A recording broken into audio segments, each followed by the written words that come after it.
Hello friends, I'm Simran Narula and I wanted to make a video today based on how we base our decisions on the belief systems of other people and how it is dangerous for us.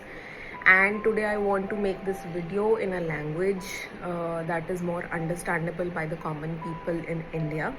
And since my mom's friends, उन्होंने suggest किया that I should talk about these topics in Hindi और in Punjabi, so I will be using Hindi language so that ये जो video है वो ज़्यादा से ज़्यादा ऑडियंस तक पहुंच पाए. So I want to start with saying that not every decision you make has to make sense to everyone and not even to your own logical mind. And sometimes what makes good decisions is not logic, it's your alignment. अब समझने की कोशिश करते हैं कि इस line का मतलब क्या है. बेसिकली जो आप डिसीजंस लेते हो ज़रूरी नहीं है कि वो सब लोग जो आपके आसपास है उससे अग्री करें या उनको लगे कि वो डिसीजन सही है, और ज़रूरी नहीं कि जो आप डिसीजन ले रहे हो जनरली वो आपके खुद के लॉजिकल माइंड को भी लगे कि वो सही है. एंड समटाइम्स वो जो आप डिसीजन ले रहे हो वो आपकी अलाइनमेंट अंडरस्टैंड करने के लिए I just talk about this letter. मैं बाद में इसके बारे में बात करूँगी, but first we need to understand कि ज़रूरी नहीं कि हमारे जो डिसीजंस हैं वो दूसरों को सही लगे या हमारे इवन लॉजिकल माइंड को भी सही लगे. अगर आप देखेंगे in through out the history जो भी मतलब जो न्यू इन्वेंशंस हुई थी, चाहे वो प्लेन है, चाहे वो बल्ब है, चाहे वो लाइट है, वो किसी पॉइंट पे ऐसा था कि किसी के भी लॉजिकल माइंड को वो लॉजिकल नहीं लगता था. बट अगर जो लोग जिन्होंने इनको इन्वेंट किया दे डिड नॉट बिलीव, वो उसमें भरोसा नहीं करते थे कि जो भी भगवान ने उनको एक डिज़ायर दी है कुछ करने के लिए, तो वो अगर वो दूसरों को सुन के वो चीज़ें ना करते तो वो हमारी एग्जिस्टेंस में कभी नहीं आती.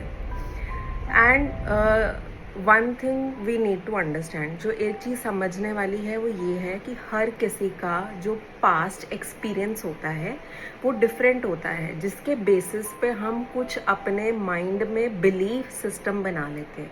बिलीफ का मतलब क्या है? मान्यताएं.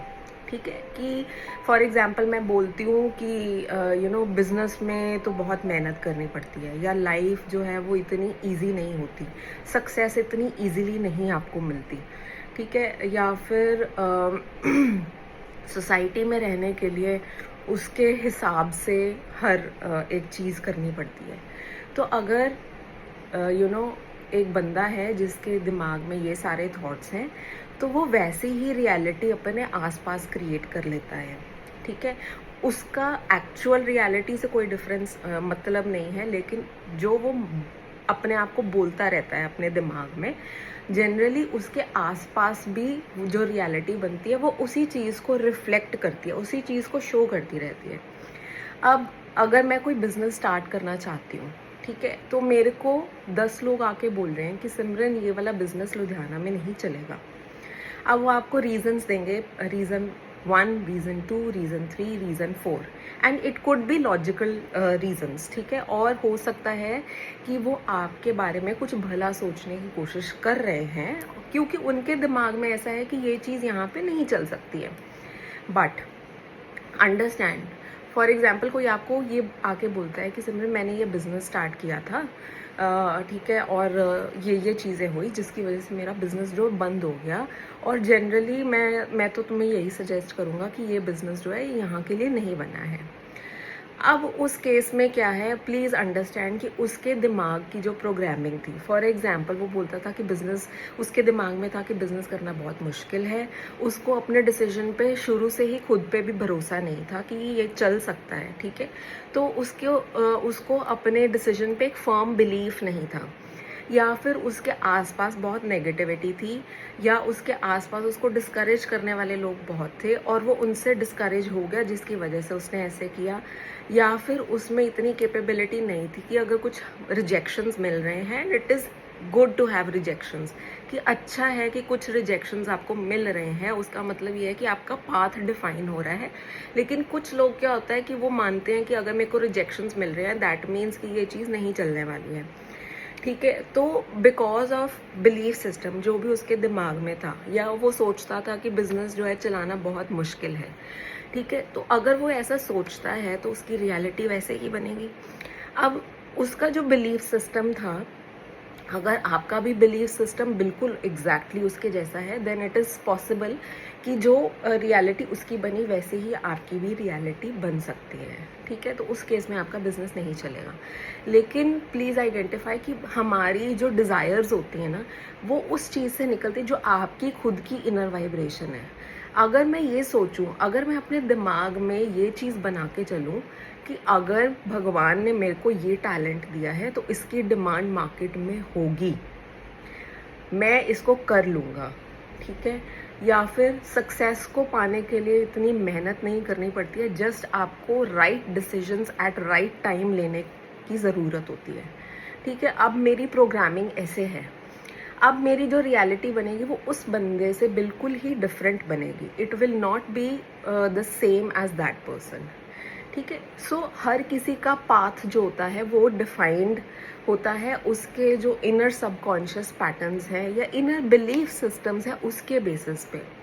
अब अगर मैं अपने सारे डिसीजंस दूसरों की एडवाइस के ऊपर लेती फिरूं, ठीक है, तो भगवान ने जो मेरे को अपने पर्टिकुलर डिज़ायर्स दिए हैं जो कि मेरे सबकॉन्शियस प्रोग्रामिंग के लिए या मेरे पाथ के लिए हैं, ठीक है। तो उस केस में अगर मैं दूसरों की सुन के अपने डिसीजंस ना लूँ या वहीं पे स्टक रहूँ या फिर उनके जो ओपिनियंस हैं उनको ज़्यादा अहमियत दूंगी, तो उस केस में I will only be miserable. मैं खुद भी खुश नहीं रहूँगी, ठीक है, क्योंकि मैं अपने पोटेंशियल को पूरा नहीं कर पा रही हूँ।